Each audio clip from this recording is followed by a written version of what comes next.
Hey, it's kind of weird with you here in particular. Just don't look at me. Don't breathe either. Seriously. Okay. Hey, what's up, guys? Welcome to my YouTube channel. My name is Victor, and I help people navigate through their awakening process. In today's video, I'm going to address a question that I'm sure you've all asked yourselves. I just had a session with somebody who mentioned this to me, which kind of sparked the idea to make this video. And I don't know about you guys, but during my journey, there were many times that I said, dude, are you going crazy, man? Are you this just all in your head? No one else seems to be experiencing these wild experiences. They're not talking about it. I can just tell they're not going through it. It's just obvious to me. And yet here I am going through this insane journey, this insane experience that no one seems to be talking about. You can't help but question from time to time, am I losing it? A lot of these spiritual awakening signs tend to in a scary way resemble people losing their mind, split personality disorder, being bipolar, schizophrenic, etc. But there's a part of you that already knows you're not going crazy. And that's the part I wish to talk to today, to remind you to tap into that part of yourself so that you don't have to really struggle with this anymore, because you don't need to, none of you. So I'm going to give you guys 5 different things to think about that pertain to helping you stay more in the knowing of knowing you're not crazy. Number 1 is I want to address one of the things you'll experience, and you already are experiencing this, is a wide fluctuation of your level of clarity. Your perception on your life is always all over the place. So when you're connected to that bliss, that spiritual ecstasy, and the synchronicities are happening so frequently, you're like, I'm not going crazy. This feels too good to be going crazy. But then that sometimes goes away, and you're left back in this dense world, and there's all these other things going on, emotional purging, and that can obscure your perception of reality and alter it quite a lot. And then in those states, we tend to say, dude, am I going crazy? That bliss and connection that you might have felt yesterday is completely gone, just a foggy memory, and here you are. Understand that. Number 1 is don't assess your degree of craziness from that foggy, egoic, I'm so lost and helpless sort of perspective that we all fall into from time to time. There's benefits to going in there, and that's why we still do it. But don't make that judgment call in that state of being. Reminds me of this I used to be a huge Seinfeld nerd. I used to watch the show Seinfeld. And there's this episode where George Costanza, he keeps swearing that he sees Seinfeld's girlfriend cheating on him, kissing some other guy. And they're like, George, your glasses are gone, man. He's like, no, I was squinting. Well, the last scene of the last part of the episode, George sees it again. You know, he's squinting and he sees it so clear as day. Seinfeld's girlfriend cheating on him. Well, he finally puts on his glasses, and it's some other woman near a horse. Something totally not what he thought he saw. So use that as a funny reminder. Don't judge my sanity when I'm feeling way off my game. It's only going to lead to a downward spiral of depression. Number 2 is, dude, you know you're not going crazy. At any time, even in those obscured times, you always have the ability to connect, to consciously focus and dwell from the space of knowing. What do you know? Sometimes in my darkest hours, when I feel really off,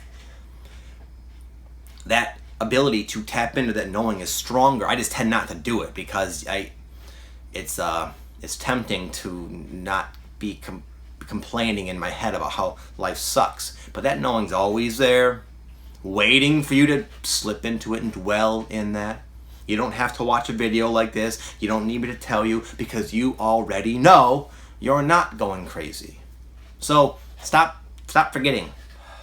Number 3, allow more time to pass for validation. The whole manifestation process, in a sense, works very quickly, but oftentimes not as fast as it seems like it's going to take. What I mean by that is, I'll give an example. Is last winter, I had just closed my gym down. I knew I needed to get rid of this other business I had that was going away. I felt so strongly like I knew I was destined and soon to be somehow, even though I saw no way how, somehow be in San Diego. And it felt so close. I could just feel it. It felt like any second I was going to get mailed some plane tickets and someone saying, you can just come live at this house and here's a job. It felt so real, so close. But then that went away. That completely went away, and I was left having made all these reckless decisions. That feeling of connection gone. That knowing I'm going to be in San Diego very soon gone. And here I'm left in that obscure state of consciousness for quite a long time. And then I had to work my butt off. And through all these twists and turns, I finally got there. Now, from where I was a year ago to where I am now is mind-blowing. But it still seemed to take a long time based on how close it initially felt.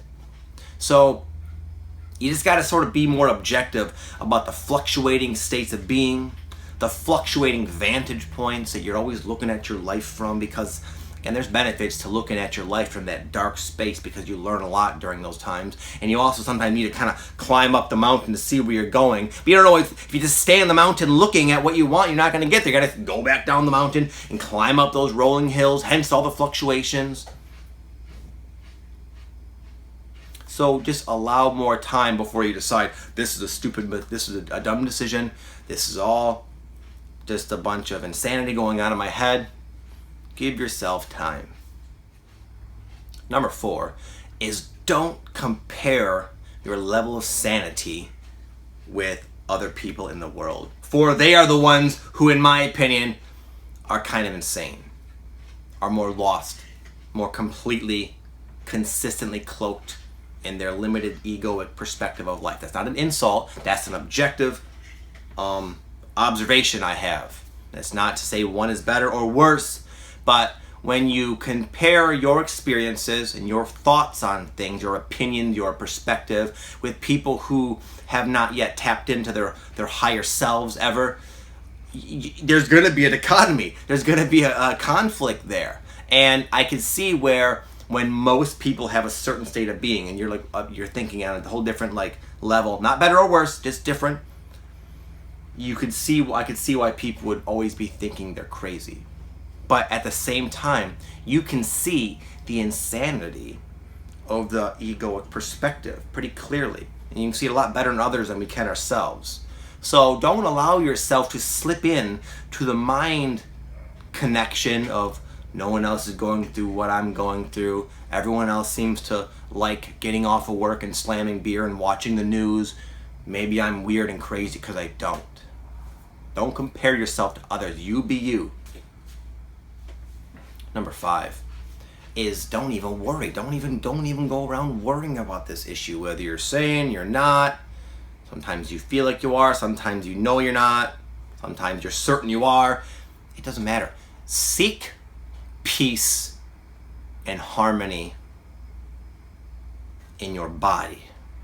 When you follow your natural desire to feel good. I'm not talking about getting high or escaping or indulging or some sort of sick fetish where you hurt people and derive pleasure. I'm not saying that.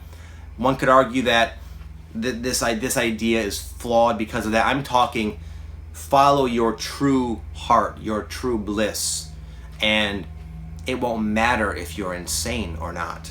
You can be insane by other people's definitions, but as long as you feel good and you're following your own heart, then what you're doing, regardless of how people react to it or how you react to it even, it's best for the whole. It's best for everybody, especially yourself.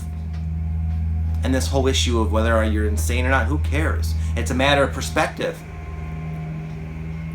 There's certain bodies of literature, I'm sure, by many respected scientists or psychologists that would classify you, box you into being insane. These are symptoms of an insane person. Who cares? If you feel good and you're enjoying your life and if you keep going like this, you're eventually going to be helping other people, and who gives a shit what someone over here thinks of you?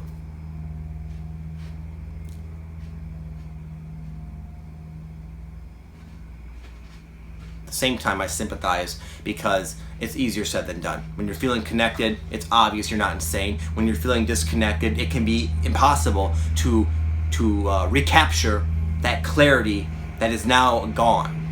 And from that's where I hope this video might come in and sort of remind you that you do already know you're fine, and you're just going through a process, and it's a very unique time, and this sort of psychological confusion is sort of to be expected with our situation. Wouldn't you agree? So just relax on yourself. Don't worry about this issue anymore. That's my purpose of the video, because again, I questioned myself a lot.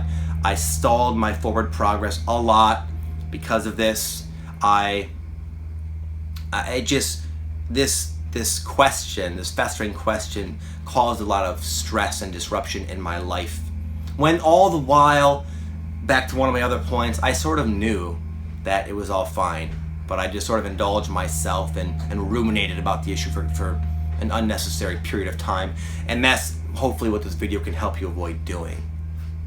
So anyway, guys, take that for what you will. I wish you all the best on your journey. Have an amazing day, and I will speak to you tomorrow. Namaste.